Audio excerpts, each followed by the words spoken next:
Hey everyone, welcome back to our channel. Quick guide. On today's video, I'm going to show you how to install Signal app on your iPhone. It's very quick and easy, so let's get started. First, open the App Store on your iPhone. Now on your App Store, you can see there are options like Today, Games, Apps, Arcade, and Search. You have to go to Search there.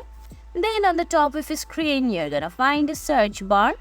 There you have to type in Signal and tap on search.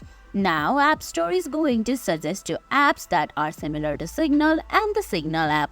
Select the Signal private messenger there.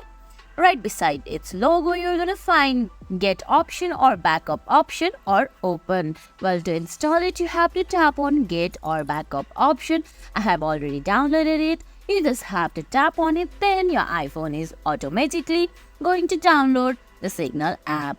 And guys, that's it.